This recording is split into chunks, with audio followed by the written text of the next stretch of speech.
இப்போது புதிய அறிமுகம் ஆச்சி ஹோட்டல் சாம்பார் 50 கிராம் ரூபாய் 20 மட்டுமே. இன்னிசை பாடி வரும் இளம் காற்றுக்கு உருவமில்லை. விஜய் நடித்த துள்ளாத மனமும் துள்ளும் திரைப்படத்தில் பாட்டு பாடி தனது காதலி சிம்ரனோடு சேருவது போல நிஜத்தில் காதலியோடு சேர ரீல்ஸ் போட்ட இளைஞர் சிக்கலில் மாட்டிக்கொண்ட சம்பவம் நடந்துள்ளது. சென்னையில் இளைஞர் ஒருவர் பெண்ணோடு வீலிங் சாகசத்தில் ஈடுபட்ட வீடியோ ஒன்று கடந்த சில நாட்களுக்கு முன்பு சமூக வலைத்தளங்களில் பரவியது. இதனையடுத்து அந்த நபரின் இன்ஸ்டாகிராம் பக்கத்தில் அதே போல சாகச வீடியோக்கள் பதிவேற்றம் செய்திருப்பதை போலீசார் கண்டறிந்தனர். வீடியோவில் உள்ள பைக்கின் எண்ணை வைத்து அண்ணா நகர் போக்குவரத்து போலீசார் விசாரணை மேற்கொண்ட போது அந்த நபர் திருவண்ணாமலை மாவட்டத்தைச் சேர்ந்த ராஜ்குமார் என்பது தெரிய வந்துள்ளது.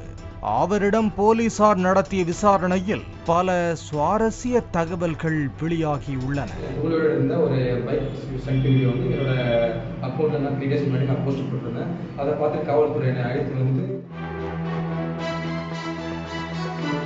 ராஜ்குமார் கேரளாவைச் சேர்ந்த இளம்பெண் ஒருவரை காதலித்து வந்துள்ளார்.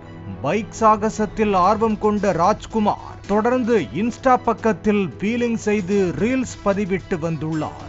இன்ஸ்டாவில் அவரது ரசிகர் ஒருவர் காதலியோடு ரீல்ஸ் போடுமாறு கேட்டுக்கொண்டதால் காதலியோடு வீலிங் செய்து இன்ஸ்டாவில் பதிவிட்டதாக ராஜ்குமார் கூறியுள்ளார்.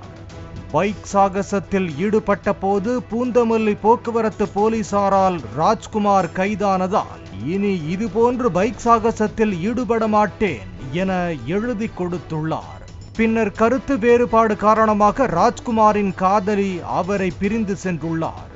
இந்நிலையில் 2 வருடங்கள் கழித்து பழைய போனில் இருந்த போட்டோ வீடியோக்களை புதிய போனிற்கு மாற்ற முயன்ற போது காதலியோடு வீலிங் செய்த வீடியோவை கண்டதாகவும் இந்த வீடியோவை பதிவிட்டால் மீண்டும் காதலி தன்னோடு வந்து சேர்ந்து விடுவார் என நினைத்து தற்போது போஸ்ட் செய்ததாகவும் தெரிவித்துள்ளார். இதுக்கு முன்னாடி என் தோழோட இருந்த ஒரு பைக் சென்ட் வீடியோ வந்து என்னோட அக்கௌண்ட்ல நான் 3 days முன்னாடி நான் போஸ்ட் போட்டிருந்தேன். அதை பார்த்து காவல்துறை என்னை அழைத்து வந்து எனக்கு அட்வைஸ் பண்ணாங்க. என்னோட தப்பை வந்து நான் உணர்றேன், இனிமேல் நீங்களும் யாரும் பண்ணாது. ஆனால் அந்த வீடியோ நியூஸ் சேனல்களில் வைரலானதால் பயந்து உடனடியாக தனது இன்ஸ்டாகிராம் பக்கத்தில் இருந்து அந்த ரீல்ஸை நீக்கியதாகவும் வாக்குமூலத்தில் தெரிவித்துள்ளார்.